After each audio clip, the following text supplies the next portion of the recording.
Shri Gurubhyo Namaha Harihi Om. Om Gajananam Bhudaganadi Sevidam Kavitta Jambho Varasara Pakshitham Umasudam Sokha Vinashakaranam Namami Vickneswara Bhada Pankajam Om Gajananam Mahakayam Vignarajam Vinayakam Vishvesham Vishvashaksham Ganeshayam Namo Namaha. Om Jnananandamayam Devam Nirmalar Spatighatrudhim Adharam Sarva Vidyanam Ayagrivam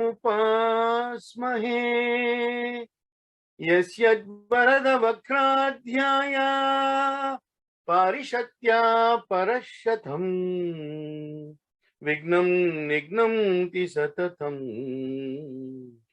Vishvashremam Tamashraye Gurur Brahma Gurur Vishnu Gurur Devo Maheshwaraha Gurur Sakshat Parabrahma Tasmai Shri Gurave Namaha Gurave Sarvalokanam Bisaje Bhavaroginaha Nidaye Sarva Vidyanam Sri Dakshinamurtaye Namaha Hari Om Tat Sat Sri Sarveshwararpanamastu Om Sarvopanishad Ghao Doktha Gopalanandanaha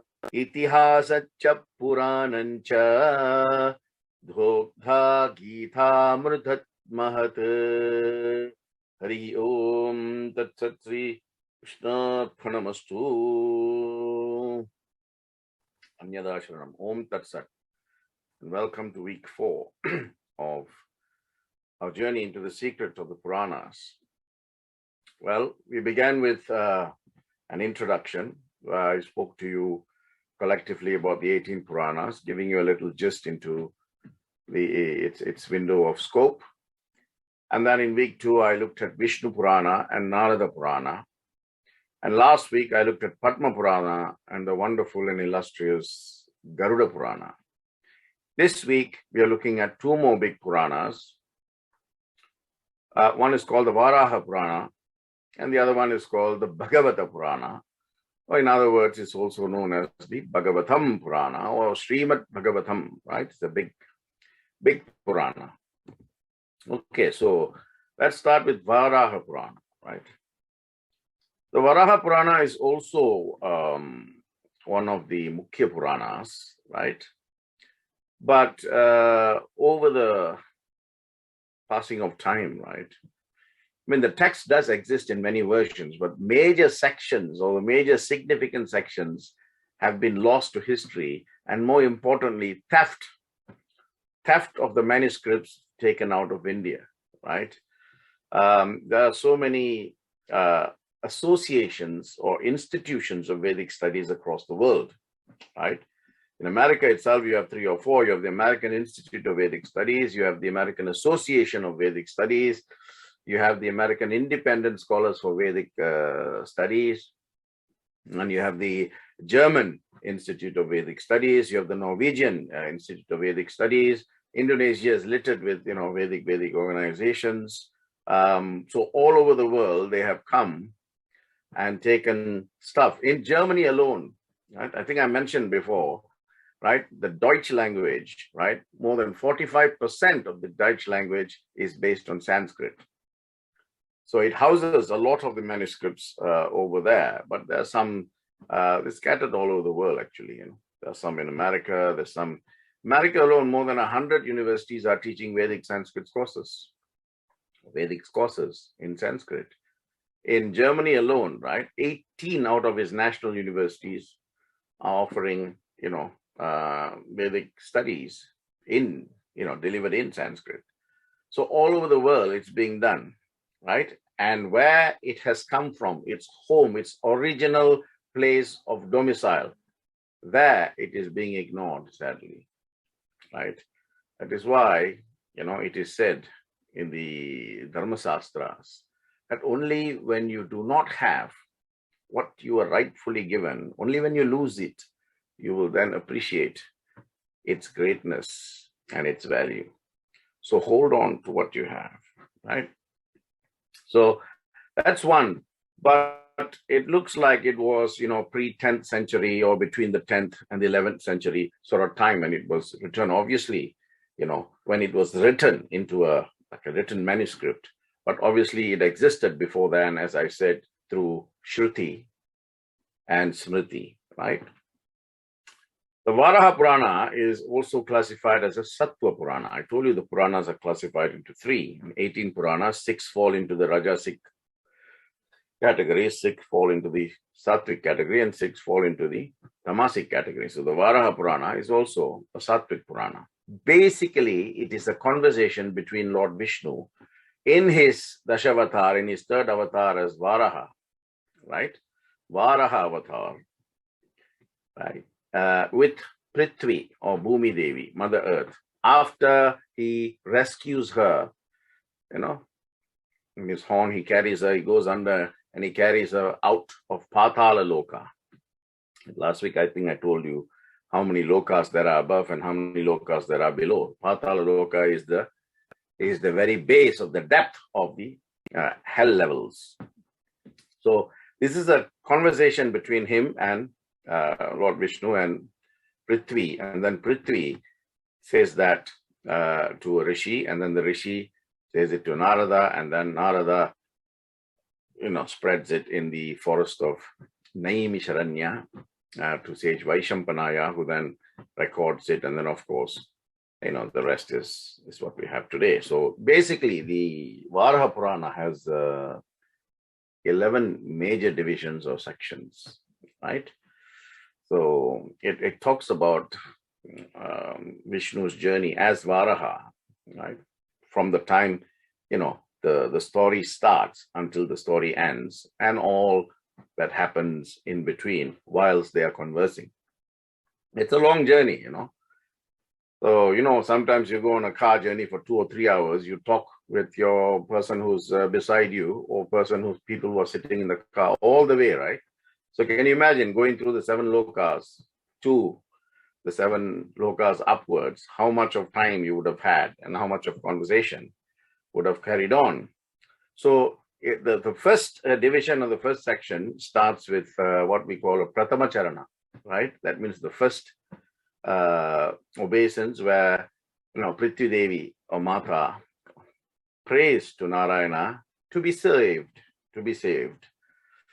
And then, of course, it talks about creation, origin of Brahma, Vishnu, Shiva, and a bit of background. Then the tale of the Dashavatar, the tale of Dharmas. Then the Supratik and the sighting of the Vishwarupa is depicted. Then Gauramukha story is taught. Then Karma, Shraddha, Prajnana, Agni Deva, how Agni Deva rose. And then Gauri Vratham is also spoken there, right? How Daksha's yajna was interrupted by the presence of Sati. And of course, she finally gets herself immolated into the fire, and then Shiva's anger, all that is spoken about there. And then one portion is dedicated to Lord Shiva, Ganesha, Kartikeya, and of course, the the sequel to the killing of Andakasura, Matrigana, Katyayani, how she took 9 forms. The Navadurgas are also mentioned there. And then I think I mentioned to you the tale of Aruni, and I was doing one of these courses with you. So the tale of Aruni is again repeated there. And then this is important because it talks about the different days in different month, which is auspicious, right? And from this comes something called Agastya Gita. You know, you got Bhagavad Gita, you got Ashtavakra Gita, you got Atmabodha Gita, you got so many, right? This is Agastya Gita, focusing on what Agastya said about this. And then you got other tales like, the dialogue between Narada and Vishnu, different methods of worship. This is where the Navavida Bhakti also comes from here, or rather it's mentioned there. And then they talk about the geographical description of the Jambudweep, Kushaldeep. This, if you look at the Indian map, right, you can see Jambudweep, Kushaldeep, Kraunchadharanadeep. And itself, they were spoken about, the geographical value and the holiness of these places. Then Andakasura's Vratha and how he prayed to Brahma, right? And then, of course, the rise of Mahishasura. And then, of course, it talks about the conversation between Prithvi and Sanat Kumara. Sanat Kumara is, Brahma's prodigy, right? And then, of course, Narayana and Prithvi. Narayana, Lord Vishnu, in his avatar as Varaha. That dialogue between him and Prithvi Mata. As I said, I'll tell you the story of Varaha shortly. But one of the main important things that this Varaha Purana talks about is the discussion between karma and dharma, and it's called Dharma Samhita. Dharma Samhita has come out of Varaha Purana. That is why, it is called Secrets of the Puranas, because so many things come out of the Purana. The misplaced belief is a Purana is just a mythology, a story. So many people don't pay attention to it. But the amount of secrets that is divulged through each Purana, that is a different matter. Right? Unless you go in, you will never see what is in. If you are from outside, you don't know what is inside. You will only ask people who have come out of what is there, or people who are waiting outside looking in. There's nothing inside. There's only stories, collection of myths, right? But if you ask someone who's coming from inside to outside, what do you see inside? He will say, how much time do you have? Right? So it's quite important. It also talks about the Krishna consciousness. Krishna consciousness, I'm not talking about the society, right? I'm talking about how one can become infused in the consciousness of Krishna, right? And it talks about how, the Mahatmya or the tourism places have grown as a result of holiness and, the speciality of the place, right? So basically, as I said, most people put the timeline between the 10th and the 11th century, right? That was during the Ramanuja, one of the great scholars of Vaishnava during his period. Okay, and of course, it's called Varaha Purana, named after the avatar of Lord Vishnu, the third avatar in his lineage of Dashavataram, which is Varaha, right? The Matsya, Kurma, Varaha, Narasimha, Vamana, then Parasurama, Rama, Krishna, Buddha, Kalki. Okay, 10 avatars. So this is the third one. Next week, I'll talk to you about Matsya and Kurma, the first and the second. Okay. So different records exist. Then, of course, you take one record and you transliterate that, and then that is taken and transliterated. So, the amount of dilution that has taken place over the years and over the centuries, in fact, right? So if you look at the original version, right, and again, this depends on the edition and the time in which it was edited. Probably you're looking at, about 220 odd chapters, Adhyayas, yeah?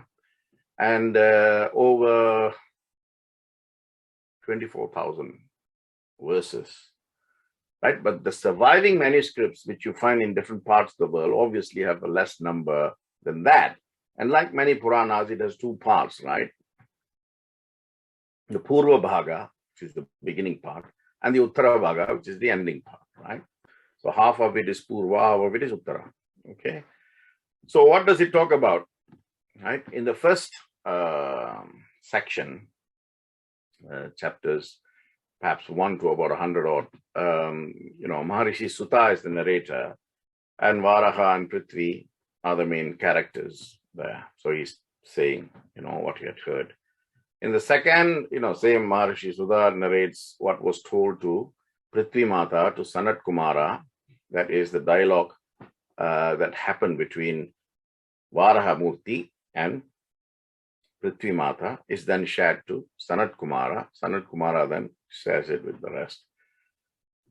In the third section, Maharishi Sutta talks about the conversation between King Jnanamejaya and sage Vaishampayana. Vaishampayana is also a famous rishi, and you see his name comes out in the Vishnu Sahasranama, where you see one part where they refer to what he said, and that's verily become part of the stuti itself, right? It says Sri Vaishampayana Uvacha. So when you hear that, that means this is what Rishi Vaishampanaya said.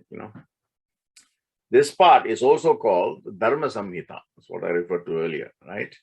And then finally, the conversation between Brahma and Sanat Kumara. So I said Sanat Kumara is the 4 Kumaras from Brahma, right? 1 from each head.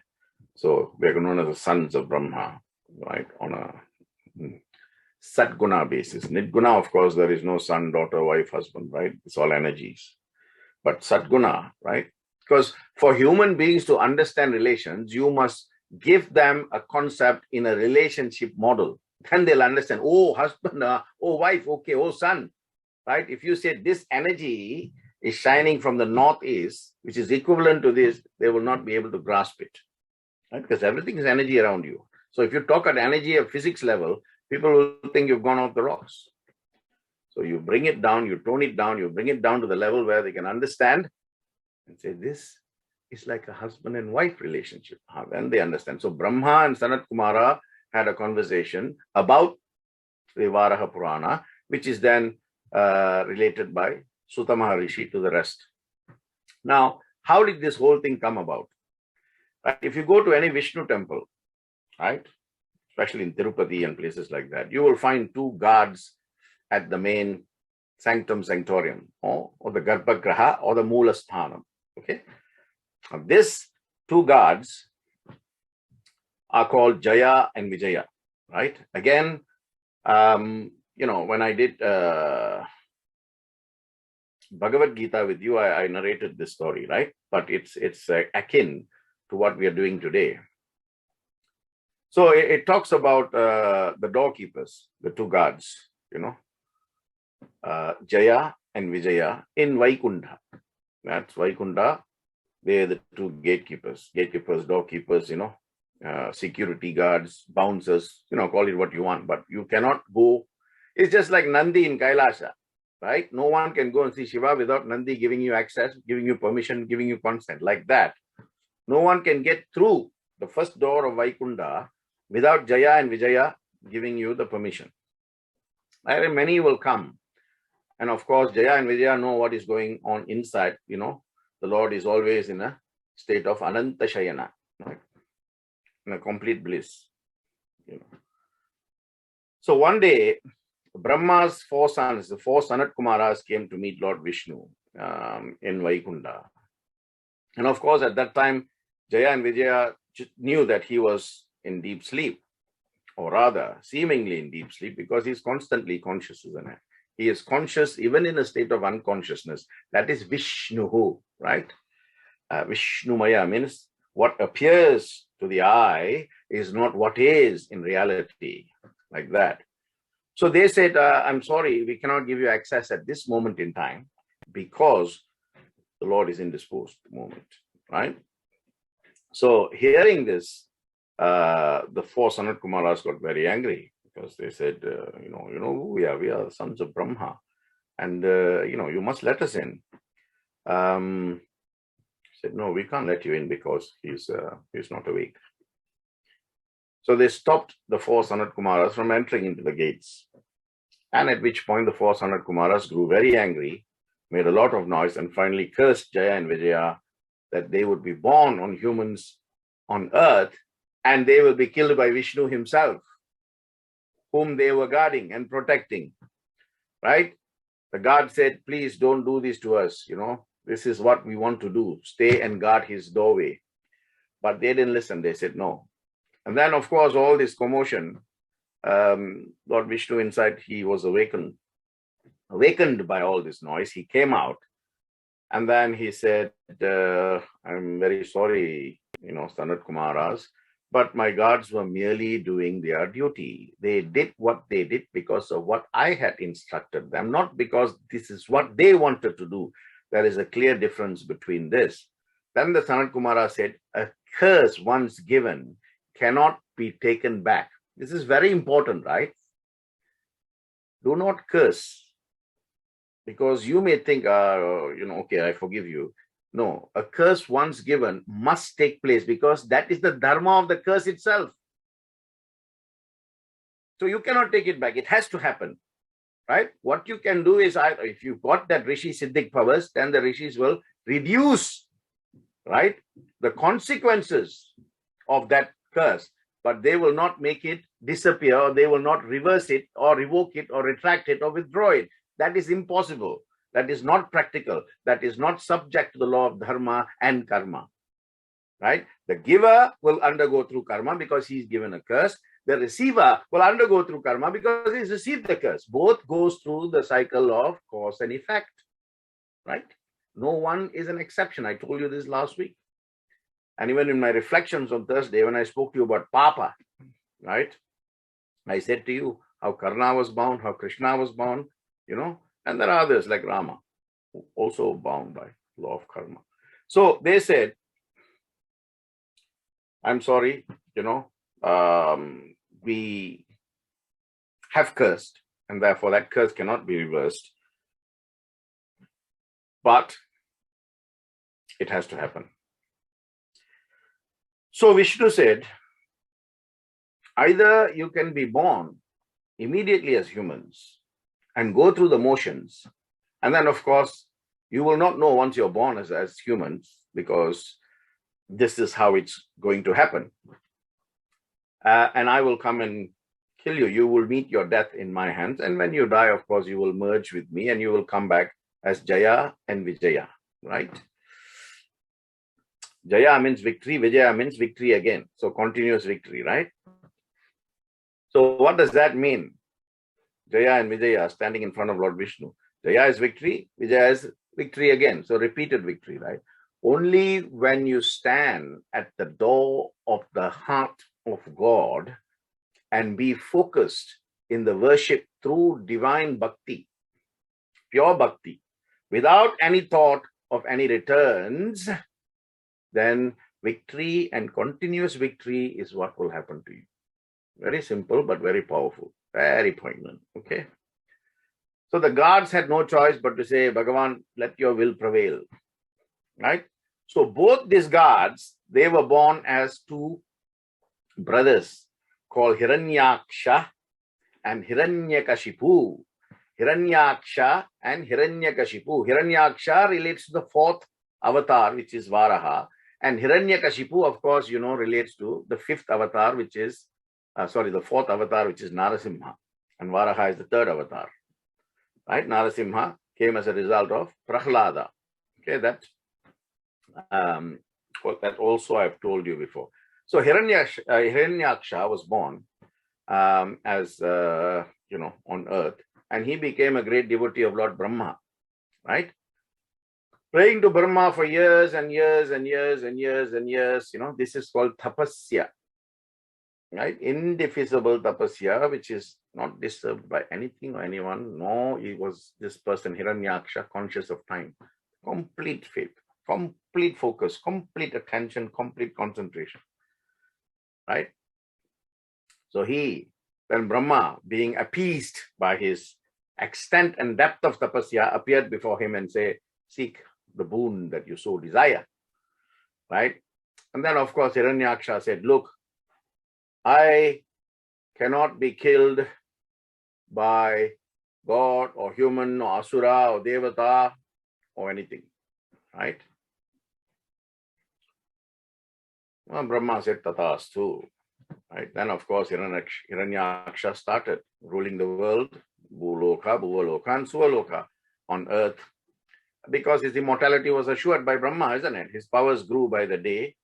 He was such a giant. He can grow at proportions that, are immense, that even Mother Earth trembled when he walked, and the sky cracked when he shouted. It was bigger than, the sound of thunder. So even Indra was afraid of him because he started harassing the Devas and Indra and all of that.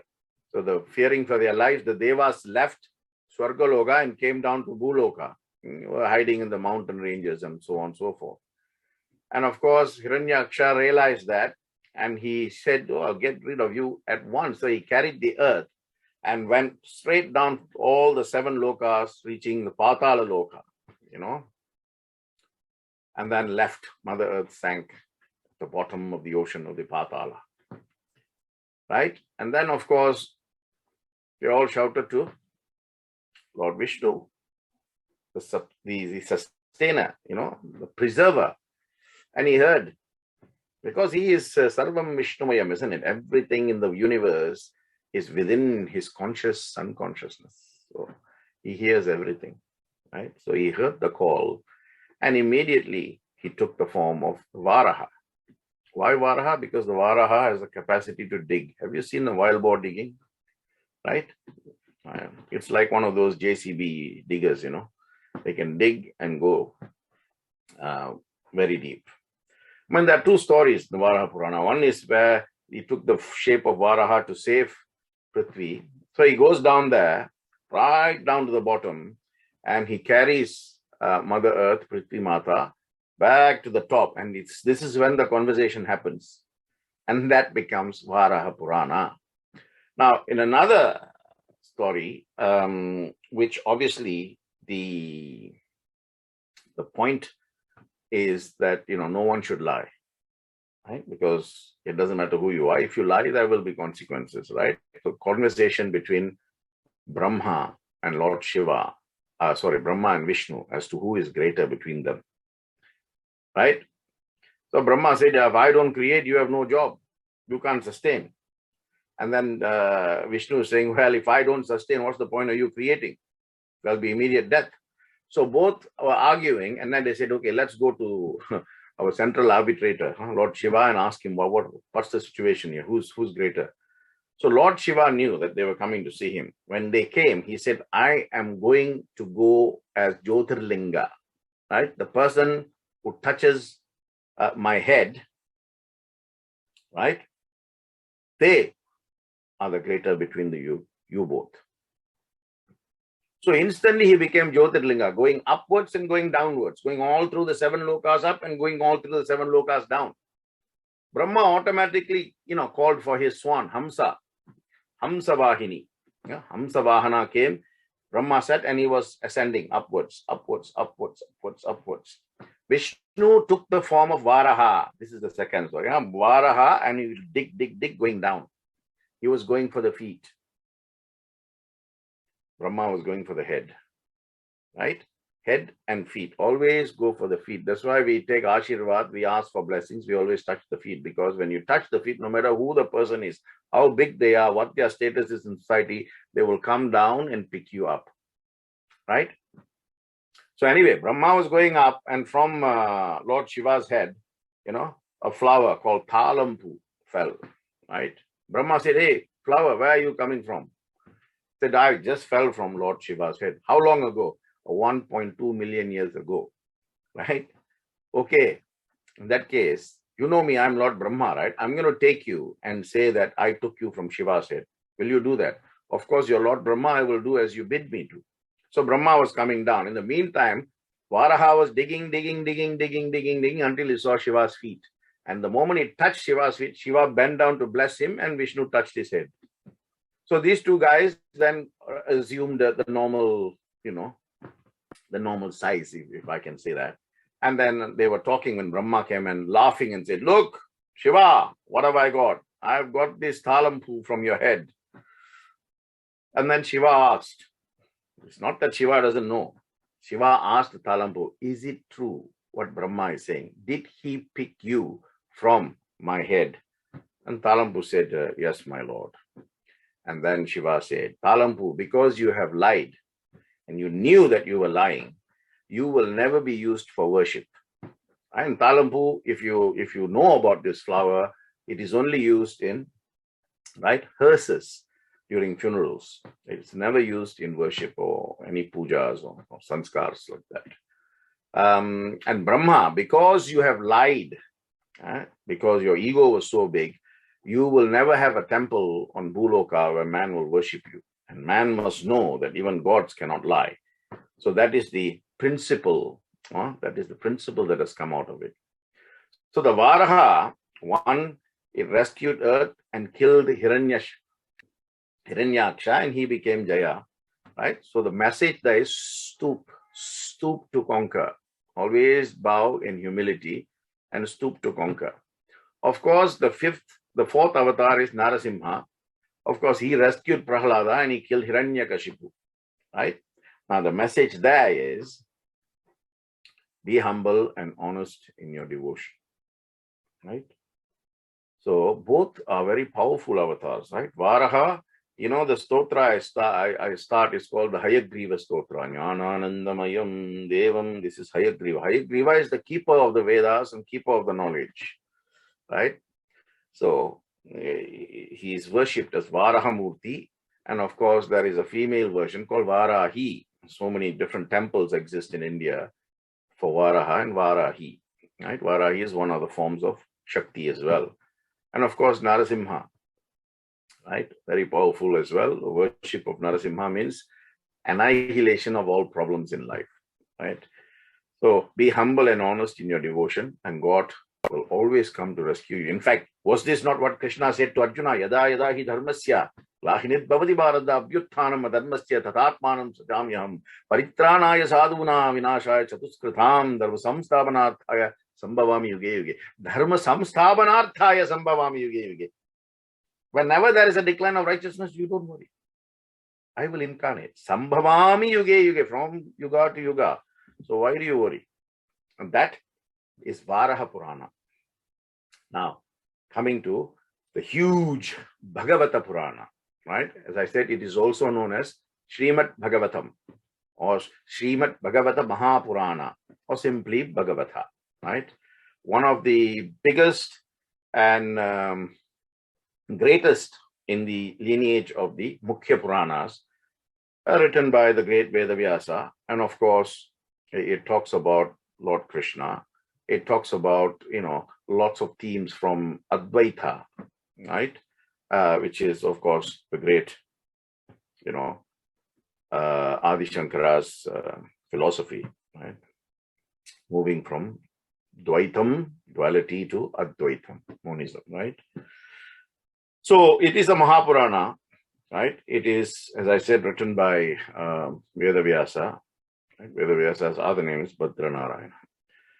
Now, it's like a crown gem, The Vedas themselves have given credence to Srimad Bhagavatam because it has got within its creation, it has created a lot of stutis. Prahlada stuti is one of them.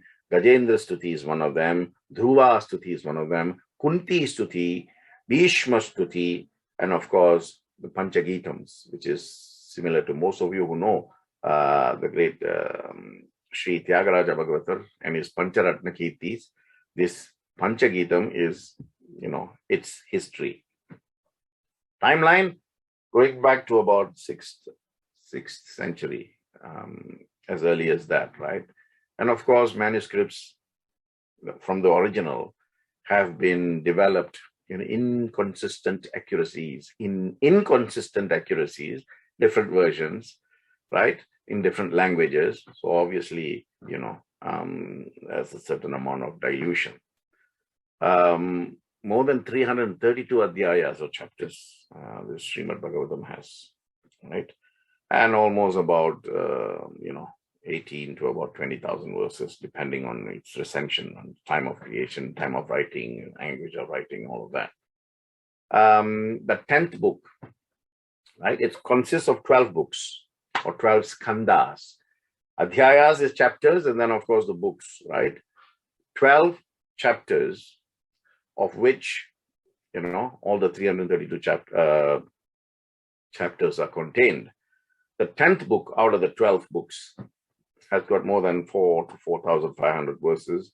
And this has been the most popular and widely studied Purana. Right? Not Purana. In Srimad Bhagavatam, the 10th book is the most widely studied, right? More well-known. It's also interestingly, right? This Purana is the first to be translated into a European language, specifically French, right? From a Tamil translation. The Tamil, of course, was based on a Sanskrit. So a lot of them from, I think, in the almost towards the end of the 18th century, the French thing was, and then of course from France, it got translated into other European languages. Now, what is the reason behind the creation of Srimad Bhagavatam, right? See, when the Lord wills something, he will also will a method through which that will is executed.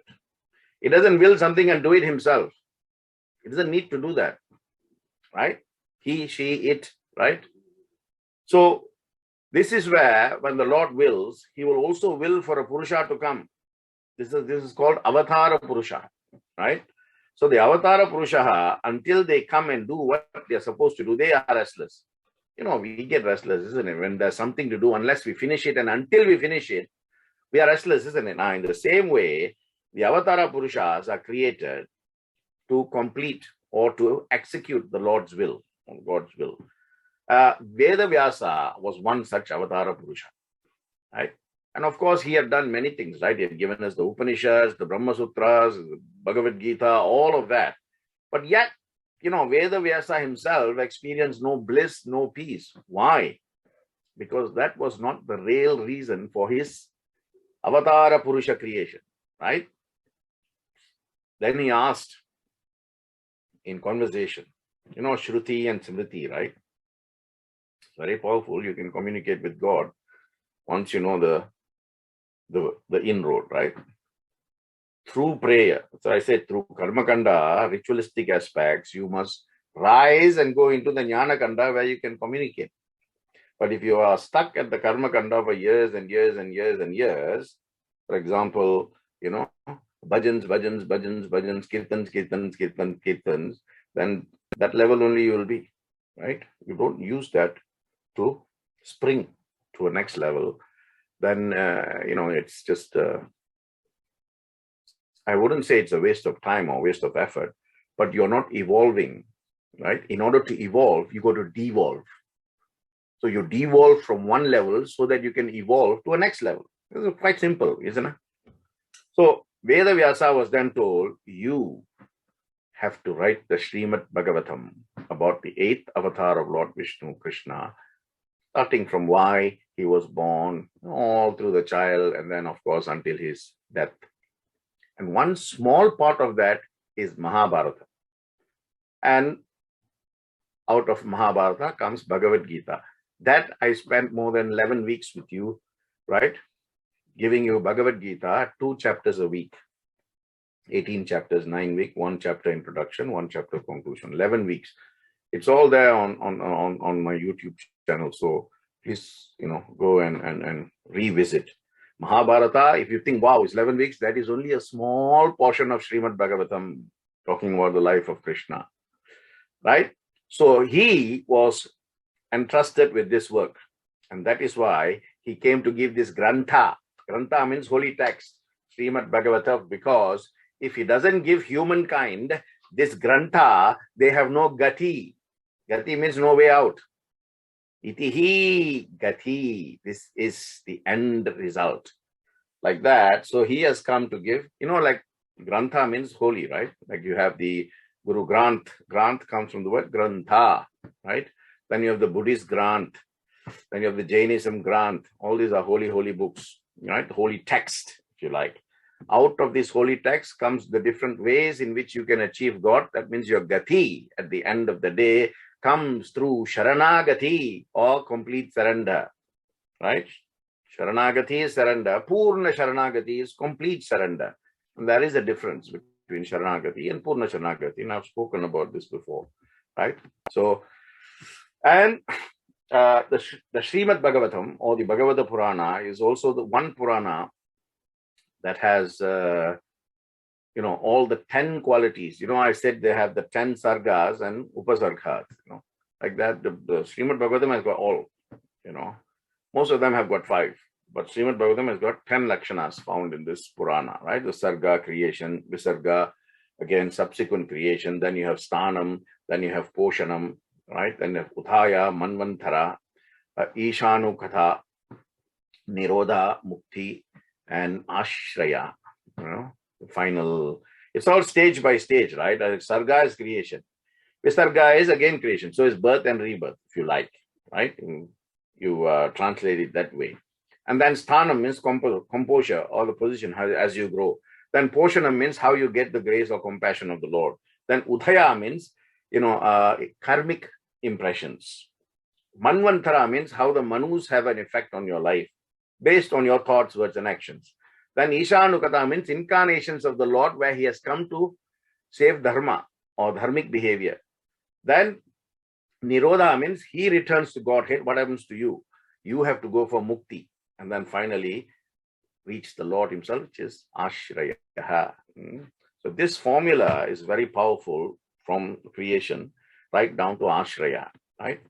Will lead us, following number 1 right up to number 9 will lead you to number 10 without any issues at all. Now, how many cantos or how many chapters or adhyayas are there? So as I said, the Bhagavatam, probably about 12 books or 12 cantos, over 335 chapters, and almost 19,000 verses, right? And it came as a result of Maharaja Parikshit, right? He listened to this Purana from the great Sukha Maharishi, who was the first narrator, and of course from Vedavyasa in the forest of Naimisharanya, right? Then the second, 12 chapters, right? The first one is talking about Parikshit and how he had heard this Srimad Bhagavatam from Maharishi Sukha, who had heard it from Vedavyasa in the forest of Naimisharanya. The second one talks about the glories of the Lord, the path to attain him, right? And what was said about Brahma to Narada, right? The third one speaks about Shrishti. Shrishti is creation. And the Srimad Bhagavatam also refers to the Varaha avatar and the Kapila avatar, right? Fourth one talks about the Daksha Yajna, Dhruva Charitra, Dhruva stars, right? The Pitru Charitras, and of course, there's an important story there called Prachinabari Katha, right? It talks about how she attained through the worship of Pitrus, Mukti. Fifth one talks about Rishabha. Rishabha, as you know, is Lord Shiva's Vahana, the bull. And then talks about another character called Jathabharata.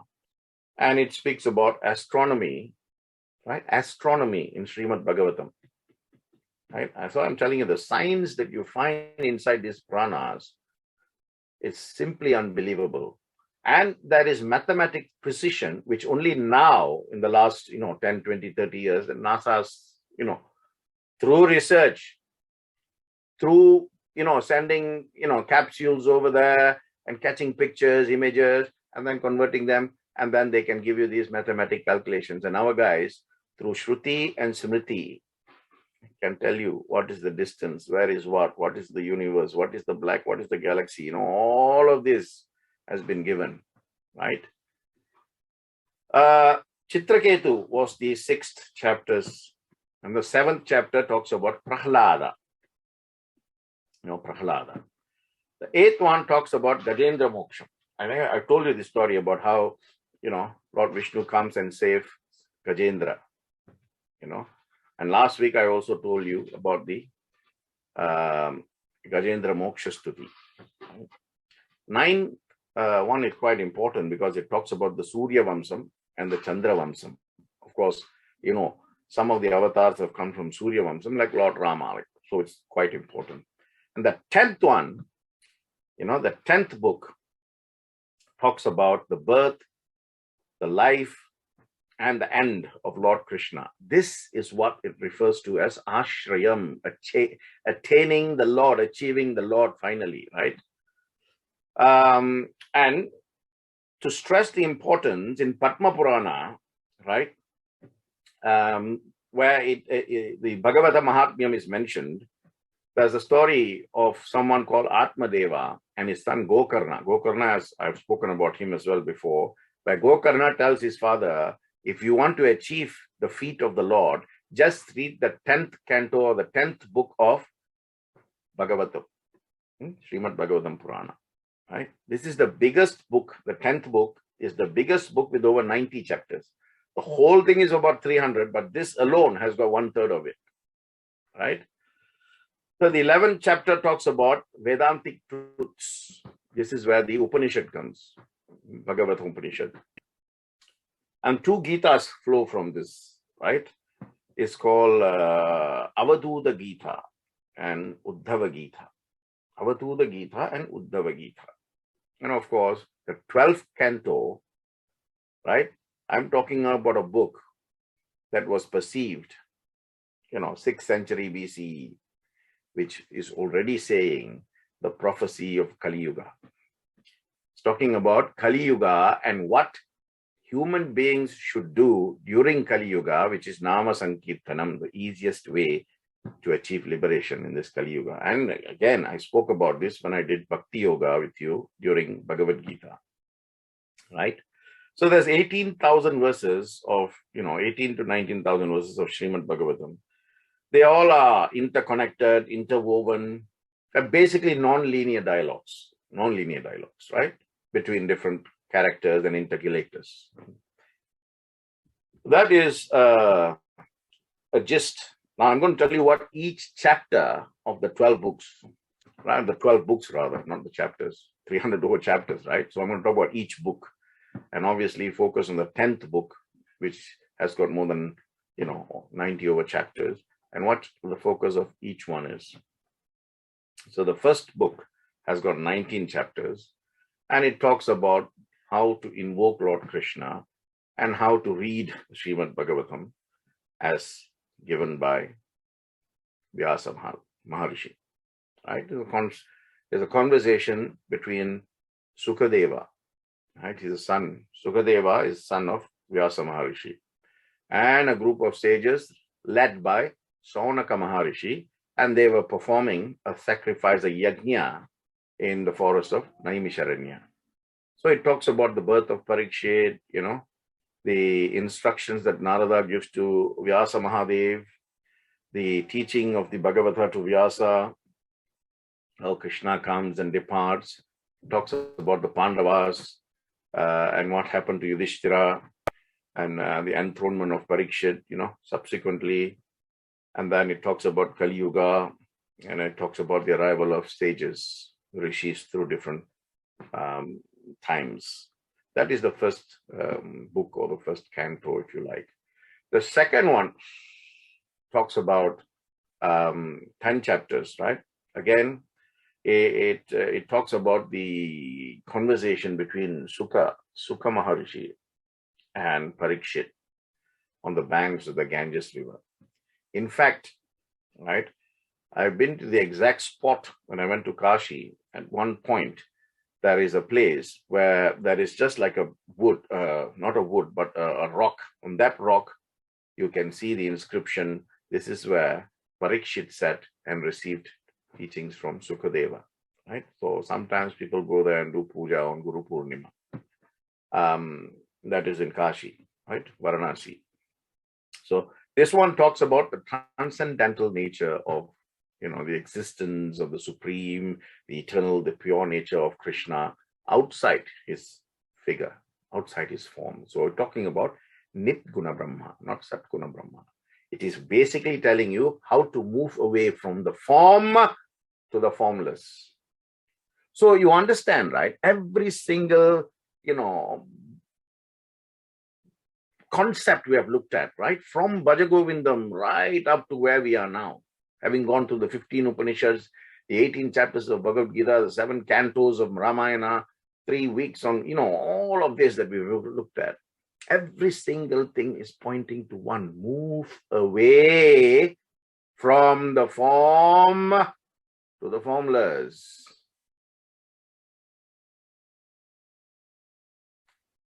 You know, if you don't do that, then learning and receiving all this information is futile. Like Swami says, empty tinsel, right? Back in 1999, right, when my daughter, first the older one, turned 1, I had a bhajan. More than 100, 150 people came. And everybody said, let me do the altar, let me do the altar, let me do the altar, right? Vignesh, we'll do the altar for you. I said, no, don't worry. I've sorted the altar out. It's a special altar. You all just come. You know what was the altar? I just put an orange cloth, right? And I just lit one candle. That was my altar. Of course, I knew people will ask me, where are the pictures? Where are the pictures? Where are the pictures? Right? 1999, right? Then I said, can you see the flame? Can you not see your Ishtadeva in that flame?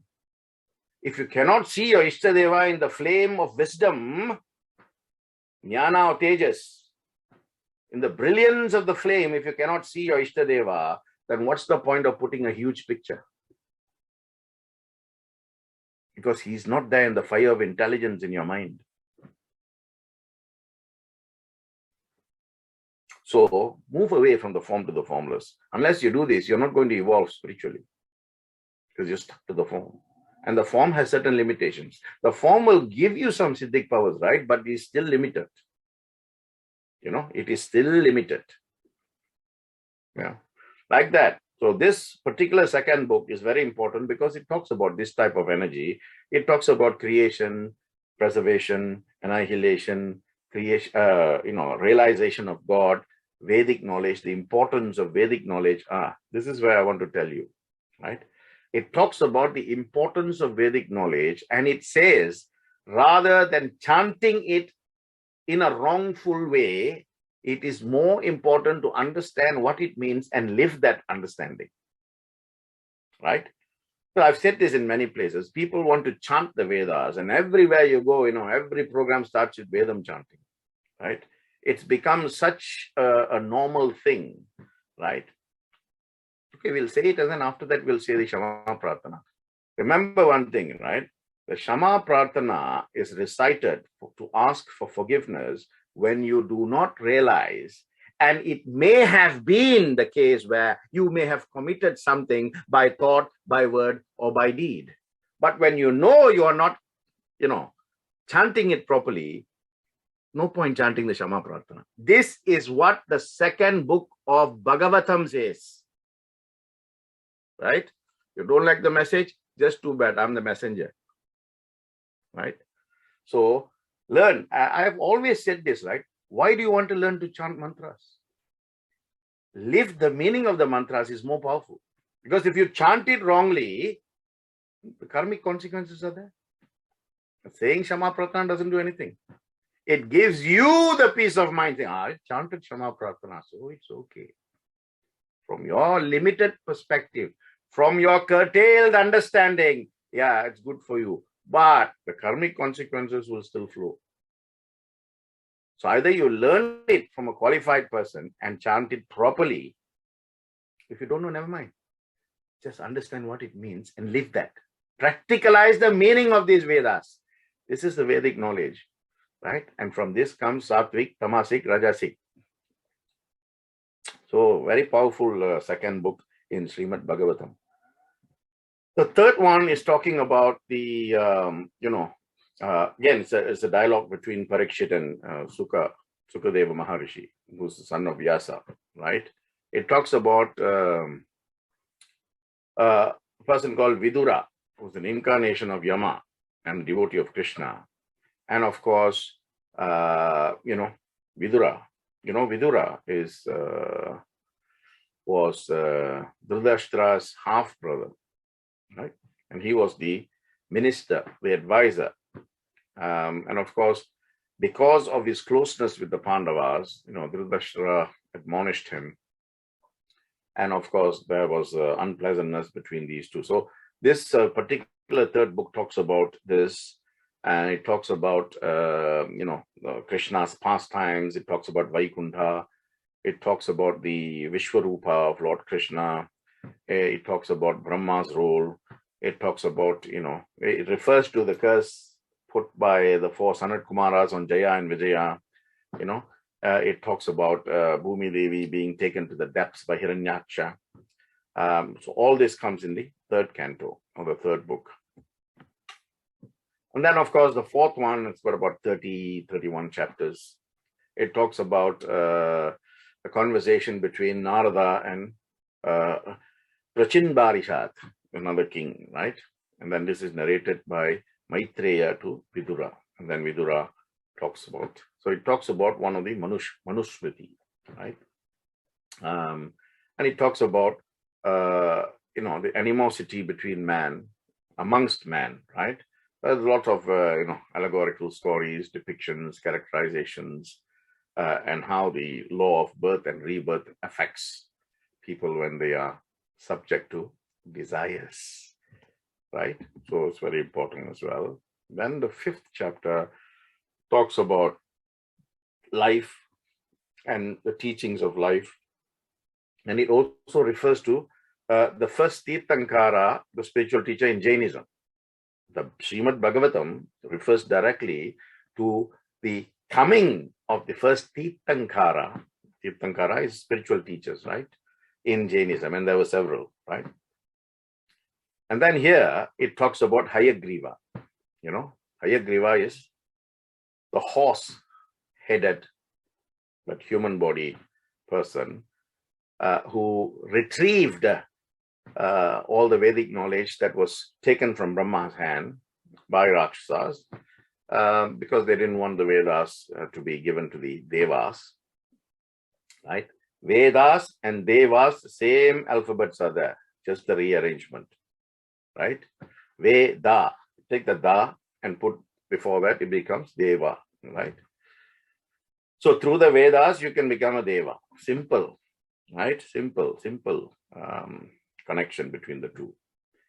So it talks about how, again, very important, right? It talks about the Varna class and what they are supposed to do in their respective Varnas from an economic perspective, from a occupational perspective, right? That's all. Very clear explanation is given. But all this is suppressed, and the caste system is politicized and made into a political agenda and completely manipulated and exploited. And people who don't have the understanding, they will think, oh, yes, this is true. Oh, it's not, right? It's just like you go in an organization, one person is a CEO, and then you'll have one person working for the same company, but he's a gatekeeper. Both are serving the same company. Both are getting a salary. Both are doing something that they're supposed to do within the caption of their designation. So how can you say that, that fellow is a lower caste, that's why he's keeping the gate, and that fellow is the highest caste, that's why he's a CEO? No chance. No chance. Because there are many companies that are run by people from no background at all. Multi-millionaires, right? Come from such a very poor background. One such person, if you want to read anything about how they rose, right, is Ratan Tata. Right? You won't read, and you'll know. It talks about the oceans, the depths, what you can find, the flora and fauna that exists outside and inside the ocean. That's why I said the science in these books are, The sixth one is about Vratasura, how he attacks Indra, and all about, when you are subsumed by negative energies, how you do things that later you will regret, but you've done the act, so the consequence of that act has to be lived, right? The 7th canto is again still on the conversation between Sukadeva and Parikshit, right? It talks about Vishnu's 4th avataram, which is Narasimha avatar, talks about Prahlada, talks about the great king Hiranyakashipu, and how the great king Hiranyakashipu became a victim to his desires and ego. So 2 things that come out of this is no ego, no desire, you attain the Lord. with ego, with desire, you get killed by the Lord. And killed in a sense that, you dumb down completely, right? And it talks about, the ashramas, 4 ashramas. First one is the child one. What is that? Brahmacharyam, then grahastam, then vanapratistham, then sannyasam. Four houses, 4 ashramas. 8th one is, it also refers to Vamana avatar and Bali, right? Remember the 5th avatar, Vamana, small dwarf, and how he conquered the 3 worlds with 3 steps. This is again, they say dynamites come in small packages, right? The Vamana avatar perfectly describes that. And it also talks about the second, the Kurma avatar, the churning of the ocean of milk. It talks about Dhanvantri, the goddess of medicine. It talks about Mohini, Mohini comes from Moha, which is desires. So if you have too much of desires, out of which Mohini will come, and that Maya Mohini will just take you in deeper and deeper and deeper and deeper. Right? That's 8th canto. 9th one talks about Parashuram. And of course, it talks about the Rama avatar. It talks about Ravana. And it talks about Parasurama. It talks about Shavari, one of the great Shavari Rishi that I've spoken to you about when I did Ramayana with you. Then it talks about several kings and several, types of Swayambhuva Manu. It talks about that. It talks about some mountains as well, and how genealogy of mountains always played a role in the avatars, right? The 10th one, and I said the most important one, right? If you just want to read Srimad Bhagavatam, if you read the 10th canto or the 10th book, is more than enough. But the 10th book itself has got more than 92 chapters, right? And then, of course, they all talk about Lord Krishna, right? From birth to his death, how, his parents were imprisoned, the great Kamsa and his exploits. And then, of course, how Krishna was born and how all the babies were killed by Kamsa. No, all of that from birth, how he grew, where he grew, the relationship with him and his older brother, Balarama. And then, of course, Mahabharata, his whole role there, out of which Bhagavad Gita came. And then, of course, post Bhagavad Gita, what happened to the kingdom. That. The 11th one talks about the Yadava dynasty and how it came to an end, how, of course, I think I mentioned to you last week, or perhaps in my reflections, I spoke about how Gandhari cursed Krishna, and as a result of that curse, right, the Yadava clan self-destroyed, self-destructive mode. They all went for a big gathering somewhere on the seashore somewhere. And then they got intoxicated. They started fighting. Little fight became big, and they started killing each other. And everybody killed each other at the end of the day. And Krishna was there, couldn't do anything, because that is the dharma that he should show to the karma. Okay, so even karma has a dharma which should be respected, and that you've seen through all the stories that I've shared with you. They've always been respected. The gods will never get involved, right? So it talks about the 11th book also talks about the teachings that Narada has given to Vasudeva, and also talked about what Krishna has said to Uddhava at Dwaraka, talks about Dwaraka. And of course, it talks about Krishna's end at the hands of the hunter Jara, who thought Krishna's foot was a deer and shot. And then, of course, the flood and the destruction of Dwaraka, the sunken city, if you like. The 12th one, the 12th book, remember I said to you in the beginning, this is where it talks about Kalki, right? Focusing on the prophecies and signs of the Kali Yuga. It speaks about degradation. It speaks about the destruction of moral values. It speaks about the rise of liars, plunderers, and all kinds of, where, it's specifically mentioned where politics would be at its very low throughout the world. Can you imagine something written 6th century BCE talking about what is happening right now all over the world, right? Then it talks about, bhakti and how, bhakti can save you through the easiest way. And Swami has said this as well many times. He said the easiest path in Kali Yuga is Bhakti Yoga. And in Bhakti Yoga, the easiest path for you to follow is